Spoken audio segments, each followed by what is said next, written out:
Hey basketball guys, we have news. Let's go to more Los Angeles Lakers news, but first don't forget to subscribe to the channel and leave your like.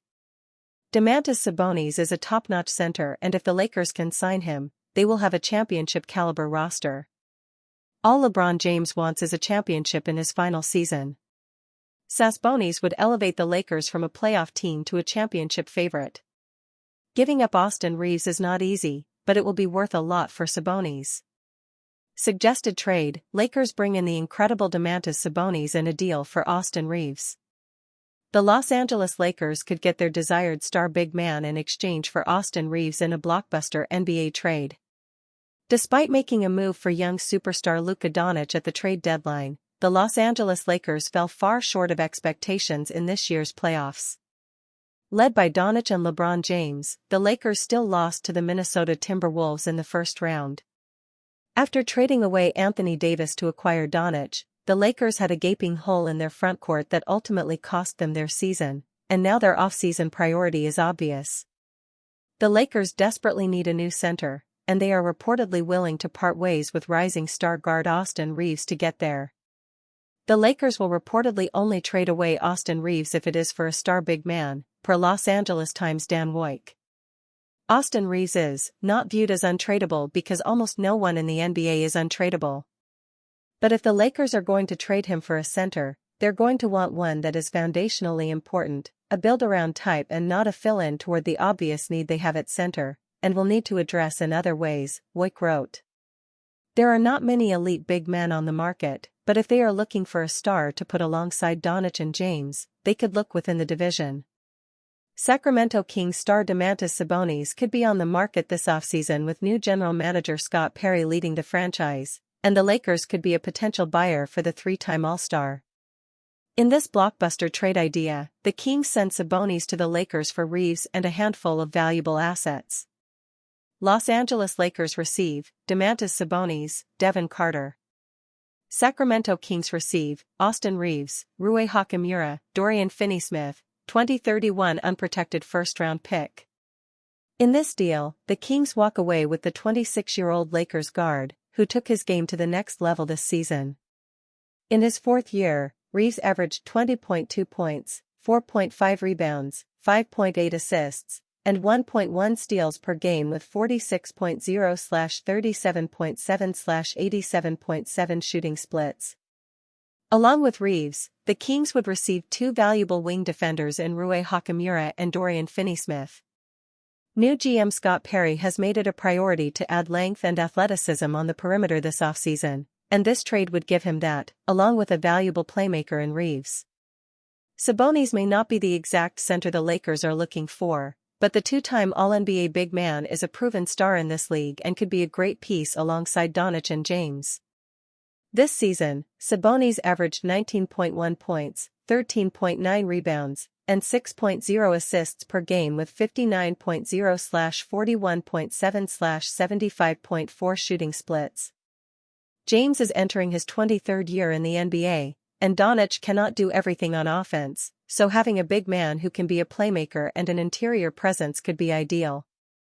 Of course, a trade like this would likely be much more complicated with some rotating pieces, but a deal centered around a Sabonis for Reaves swap could benefit both sides enough to warrant an in-division trade. Dalton Knecht wants to improve all-around game this offseason. Los Angeles Lakers rookie Dalton Knecht had an extremely eventful first season in the NBA. He had some great moments and played a role in the Lakers winning a handful of games throughout the season, but Knecht also had times where he was out of the rotation. Then, of course, there was the mid-season trade when he was dealt to the Charlotte Hornets for center Mark Williams, only for that deal to be rescinded and Knecht to return to the Lakers. While it was surely an awkward situation, Knecht would handle that very well. The former Tennessee Volunteer flashed his potential at times throughout the season as a very capable shooter and scorer, but now in his first offseason, the rookie is looking to improve his all-around game. "Obviously I gotta get better all around, try to be an overall better basketball player," Knecht said during his Lakers exit interview. "Just trying to adjust in my role and do whatever the team asks for to get ready for the summer." Connect's calling card will obviously be his shooting and scoring. He averaged 9.1 points while shooting 37.6% from three-point range. He was more than just a shooter though, as he showcased his ability to attack the rim and create his own shot off the dribble. But Connect understands that he must improve the other facets of his game in order to be more of an impact player going forward. Becoming a better rebounder and passer would open up things for himself and his teammates, and of course, there is the defensive side of the ball as well. Connect likely won't ever be an amazing defender, but he should be able to at least be passable on that end, especially as a team defender. The most important thing is that Connect recognizes the areas where he needs to improve, and there is no doubt that he will put in all the necessary work to be a better overall player once next season begins. Dalton Connect ranked by rival executives as one of Lakers' top trade assets. While Dalton Connect is focused on improving his game, there also remains a chance that he won't be with the Lakers by the time next season begins. The Lakers will be exploring the trade market this offseason, and Connect is a player other teams could target in a deal. Another trade that could happen for the Lakers to acquire a mid-level pivot for the rotation. The Los Angeles Lakers may have a chance at landing New York Knicks center Mitchell Robinson at a fair value. The Los Angeles Lakers have emerged as one of the primary players in the free agent and trade market heading into the offseason. After making an early exit from the playoffs, it was made abundantly clear that the purple and gold had to plan their roster construction process if they had any aspirations of being contenders next season. Adding a legitimate big man was addressed as a priority in this regard. The Lakers have been linked with several players either through trade or free agency. However, certain constraints, such as cap space and limited trade assets, have made projections for acquiring a proper big man a challenge. However, a recent trade proposal by Bleacher Report's Greg Swartz may provide the ideal framework for the Lakers to acquire a solid center. Swartz presented New York Knicks big man Mitchell Robinson as a potential target. With this in mind, let's take a look at the trade package. Los Angeles Lakers receive Mitchell Robinson. New York Knicks receive Jared Vanderbilt, 2025 second-round pick, 2026 first-round pick swap rights. The deal presents an interesting guideline for the purple and gold to follow to bring the Knicks big man over the Los Angeles. But is Robinson the right fit for the Lakers? Mitchell Robinson ticks the right boxes.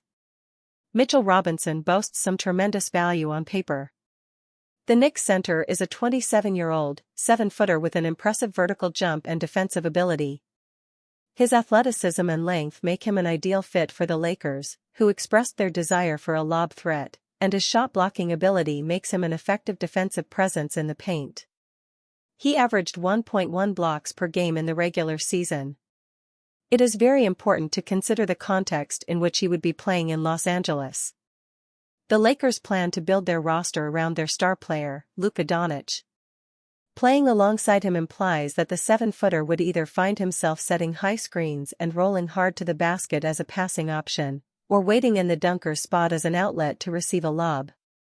The role on offense is simple enough to digest, and given Doncic's ability to bring the most out of his centers, Robinson could feast in such a scenario. However, it is important to understand that the Knicks center hasn't been an offensive threat at any point in his career. His highest points tally was in his sophomore season when he recorded 9.7 points a game. Thus, it is safe to assume that he primarily serves to play the role of a rebounder and rim protector. With reference to other players on the Lakers roster, Robinson could find himself in a position to succeed. However, he will be required to do a lot of work on the rebounding front. Unfortunately, his numbers aren't the most convincing.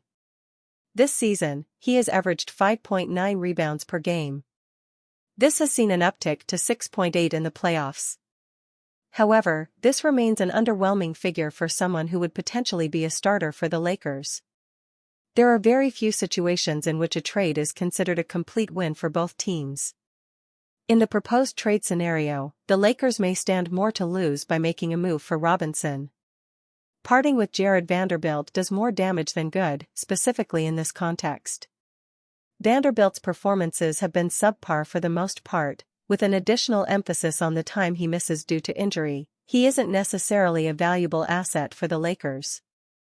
However, What the forward brings to the table on the defensive end is hard to emulate. The rotation, including him and Dorian Finney-Smith, made for a solid defensive unit on the perimeter. His athleticism also allowed him to switch seamlessly on defensive duties. While this is not the expectation the Lakers will have of Robinson, it is merely a facet that will need shoring up through trades. The primary concern with Robinson, while also being his poor rebounding numbers, is his injury-prone nature. Since the 2021-22 season, the Knicks center has progressively played in fewer games. This raises several questions regarding his durability.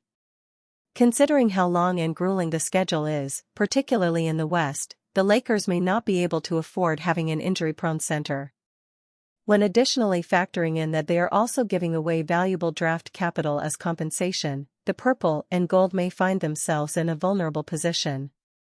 As things stand, the 27-year-old has earned the favor of the Knicks fan base and has been on the receiving end of a lot of support from them. However, in the event of a trade, the center may not benefit from the same love and support if he isn't in a position to suit up on any given night. Shake Milton. There wasn't anything memorable to take from Shake Milton's first year in Los Angeles, but he still could be a valuable asset for the team. If there's a true depiction of a salary filler, it's Shake Milton when the Lakers acquired him in a trade along with Dorian Finney-Smith last December. The 6'5" veteran wasn't expected to fill the void that starting point guard D'Angelo Russell left, but at the very least, the hope was for him to be a contributor off the bench. Unfortunately, Milton didn't consistently meet those expectations. He wasn't trusted enough to be in the rotation come playoff time either, except for garbage time minutes, which pretty much is an indication of his stature on the team. Based on his performance this season, one can argue that the 28-year-old's contract is more valuable than his production at this point, which is why he's still an important asset that the purple and gold will need this offseason. But even if he's not traded, Shake will have the chance to bounce back given that he only just completed the first season of his 3-year contract. How did he play? Before sporting the purple and gold armor, Milton averaged 7.4 points on 38.9% three-point shooting in 18.2 minutes with the tanking Brooklyn Nets. He got his touches, minutes, and wasn't really part of a crowded guard rotation, unlike his time in Los Angeles. Milton played exactly 30 games for the Lakers and averaged 3.9 points in 11.5 minutes, a far cry from his production on the Nets. He had some moments where he contributed to the team's success, like when he put up 21 points on the road against the Washington Wizards. Or that time when he played a big role in helping beat the New Orleans Pelicans with his 12 points on 5-7 shooting in March. Every good Shake game felt like a bonus for the Lakers. Otherwise, there was nothing memorable from the guard's season. Milton didn't really shoot the ball consistently when he got the opportunity, and there were times when he'd look like a mess on the court, which is probably why J.J. Redick had more trust in late pickup Jordan Goodwin over him. That ultimately cost Milton his minutes and chance to further prove his worth. What is his contract situation moving forward? Milton's current contract, which is a 3-year $9 million deal, isn't guaranteed. The second year of his deal becomes fully guaranteed on July 20th. There are pros and cons that come with whatever the Lakers decide to do, then. If Rob Pelinka opts to guarantee Milton's contract instead of waiving him, the Lakers can utilize him as an asset in trades for salary matching purposes. That's a factor worth noting since they can't trade any free agents they sign this offseason until December 15th. On the flip side, if LA opts to release Milton, they will free up a roster spot, which means they can sign a player, likely to a veteran's minimum, to take his spot. So ultimately, the guard's future on the team truly depends on both the trade market and the pool of free agents available this season. Should he be back? For the sake of not losing an asset, the logical answer would be yes, Milton should be back. But then again, his future with the Lakers will depend on the direction that the team decides to go in. Realistically speaking, his production on the court is easily replaceable, but he's the type of player worth taking a chance on again if all options have been exhausted.